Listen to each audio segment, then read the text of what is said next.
মনে আমরা চিন্তা ভাবনা করি যে এখন রাত 10টা 10:30 পর্যন্ত প্রোগ্রাম শেষ করে দিব, কিন্তু মানুষ যেটা চিন্তা ভাবনা করি সেটা কি হয়? হয় না। মানুষ চিন্তা ভাবনা করে আমি একটা বছর পরে আমার যে ছাদখানা বাকি আছে 3টা রুমের, এই রুম 3টার ছাদটা আমি একটা বছর পরে করে দিব। কিন্তু বেচারা একটা বছর পুরল না, 3 মাসের মানে মধ্যেই বেচারা দুনিয়া থেকে কোথায় বিদায় হয়ে চলে গেল, ছাদ থেকে গেল। মনে ভাবে কেউ আমার এই বেটিটার 14 বছর বয়স হলো, 15 বছর পড়লে এই বেটিটার বিবাহ কোনো জায়গাতে করিয়ে দেব, এরকম চিন্তা ভাবনা করে কিন্তু সেই ব্যক্তি ওই মেয়েটার বিবাহ দিতেই পারল না, দুনিয়া থেকে বিদায় হয়ে চলে গেল। জি, কেউ ভাবে আমি 10 কাঠা জমি কিনেছি, পার্শ্বের জমিটা আর 5 কাঠা আছে, এটা কিনলেই বাড়ি ঘর করব, তার আগে করব না। জমিন কিনতে পারলো না, দুনিয়া থেকে বিদায় হয়ে চলে গেল। আল্লাহ কোন ব্যক্তির আশা পূরণ হতে দেয় না। মানুষ যেটা চিন্তা ভাবনা করে সেই চিন্তা ভাবনা কোনোদিন আল্লাহ রাব্বুল আলামিন তার পূরণ হতে দেয় না। ইয়ারই নাম হলো দুনিয়া, ইয়ারই নাম হলো জগৎ, ইয়ারই নাম হলো এই মানে দুনিয়া। এই দুনিয়াতে মানুষকে আল্লাহ রাব্বুল আলামিন তার দিলের তামান্না, মনের ইচ্ছা, মনকে কোনোদিন ভরতে আল্লাহ দেয় না, ইচ্ছা পূরণ হতে কোনোদিন দেয় না। আল্লাহ দুনিয়া থেকে বিদায় করে নেয় ভাইয়া। তাই আমরা এই যে আজকের সভা 10:30টার সময় ঘোষণা দিয়েছিলাম যে আমরা 10:30টা পর্যন্ত প্রধান বক্তাকে দিয়ে জালসা শেষ করে দেব।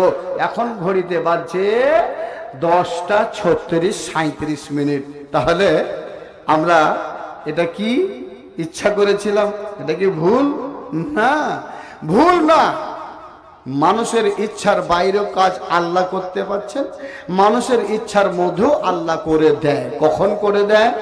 মানুষ যখন আল্লাহ রাব্বুল আলামিনের একদম নিকটবর্তী হয়ে যায়, তখন আল্লাহ রাব্বুল আলামিনের কাছে ইচ্ছা ভোগ যা চায় সে পেয়ে যায়, আল্লাহ তাকে দিয়ে দেয়।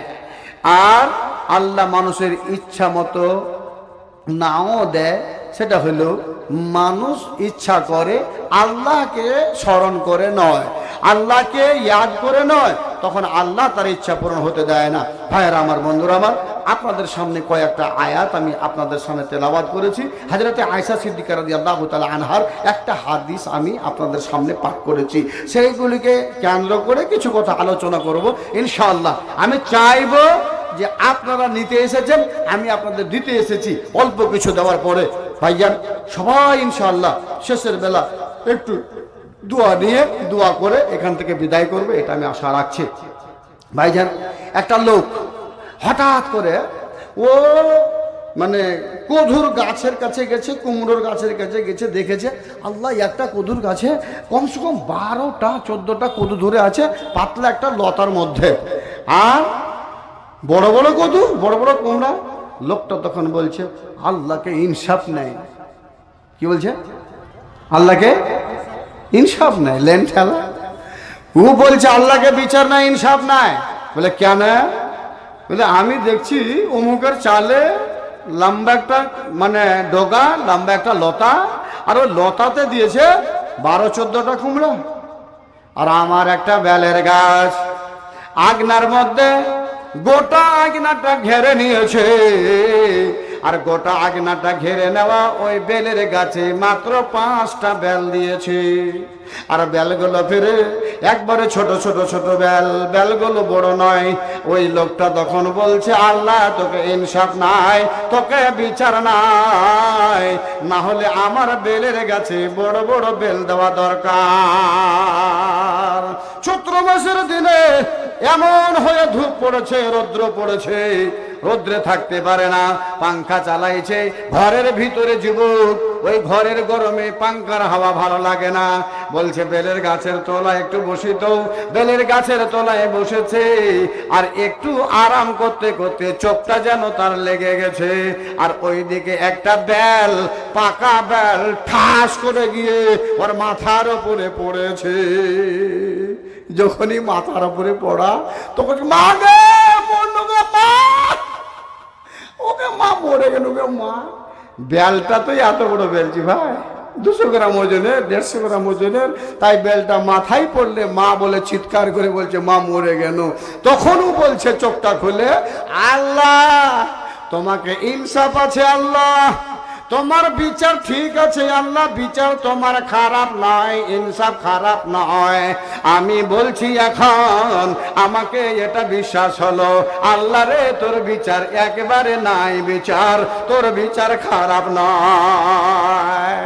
এ যুবকের দল, আমার ভাইরা রে, ওই লোকটা বলতে বাধ্য হলো, আল্লাহ যদি কয় আমার বেলের গাছে যদি কধুর মতো ওই কুমড়ার মতো বেলটা হতো, তাহলে আমার বেলটা পড়ে শুধুমাত্র ব্যথা হয়েছে, চামড়াটা ফেটে যায়নি, আমার মাথাটা ফেটে যায়নি। ভবিষ্যতের কথা, কধুর মতো যদি হতো, কুমড়ার মতো হতো, আমার মাথাটা আজকে ফেটে চুরমার হয়ে যেত। আল্লাহ তোমাকে ভালো বিচার আছে, তোমার ইনসাফ ঠিক আছে, আমি ভুল বলছি।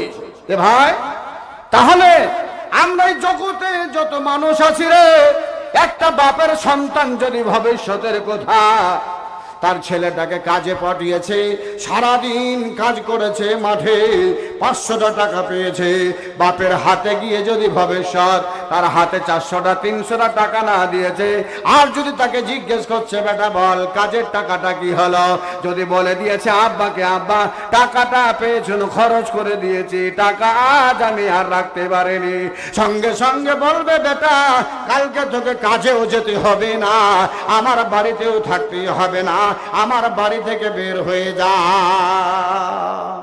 এটা বেটার কথা। আপনার বাড়িতে আপনি সর্দার মন্ডল জমিনদার, টাকা পয়সাওয়ালা, ধন দৌলতওয়ালা, আপনার বাড়িতে যদি একটা মজুর, একটা মাজদুর, একটা যদি জন যদি আসে আর সারাদিন যদি থাকে, দেখা গেল সন্ধ্যাবেলা আপনার একটাও কাজ করে না, ওই মজুরটাকে ধাক্কা মুক্কা দিয়ে গালি গুপ্তা দিয়ে ওকে ওখান থেকে আপনি তাড়িয়ে দেবেন, হারামজাদা কাজ করলি না, কি করছিলি বল, কি করছিলি বল, ওকে আপনি কবলিয়ে নেবেন।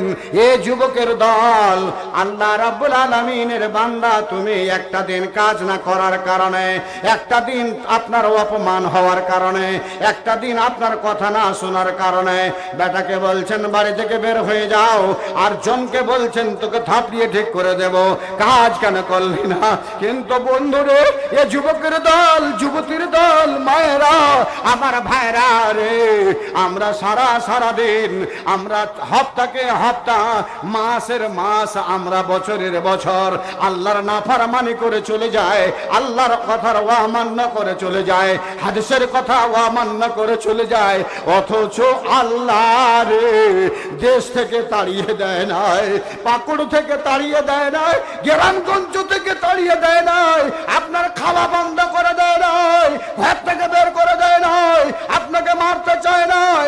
আল্লাহ এত বড় দয়ালু, এত বড় দয়ালু, আল্লাহ কোন ব্যক্তিকে আজ পর্যন্ত ওই নাফরমানি করার কারণে আযাব দিয়ে ধ্বংস করলো না, খাবার বন্ধ করলো না, আল্লাহ কোনদিন বাড়ি থেকে হাঁকিয়ে দেয় না। লিল্লাহি তাকবীর। আর আমার আল্লাহ, এই যে আল্লাহ আমাদেরকে ইনসাফের সহিত আল্লাহ আমাদের সব বাড়ির পরিপূর্ণভাবে খাবার দাবার থাকার ব্যবস্থা করে দেয়, আল্লাহকে মানি না।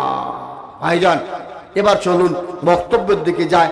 আমরা এই কয়েকজন মা বোনকে আমি দেখলাম, আর ওদের একটুকু বায়ান হয়নি, তার কারণে আজকের বায়ানটা একটু আমি স্বামী আর স্ত্রীর সম্পর্কে একটু বায়ান তুলে ধরবো, আর ধরার পরে ইনশাআল্লাহ আমি চটচট করে আগিয়ে যাব। ভাইজান, আল্লাহ রাব্বুল আলামিন কোরআনের ভিতরে যে কথাটা আলোচনা করেছেন খুব তাড়াতাড়ি বলি।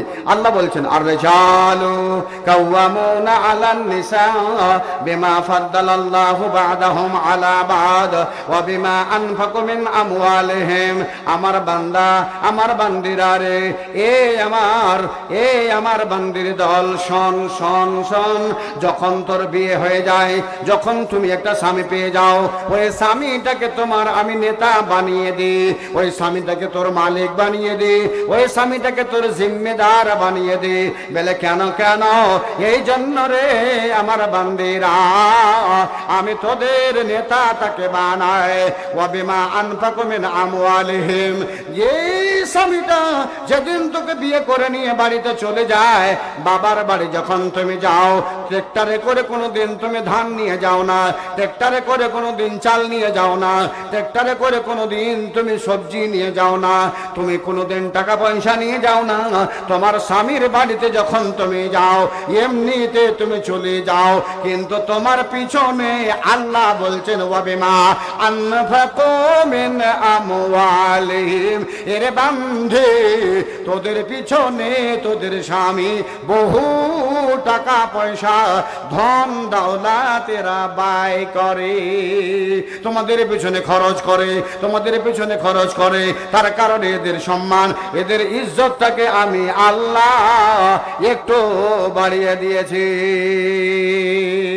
আমার বান্দি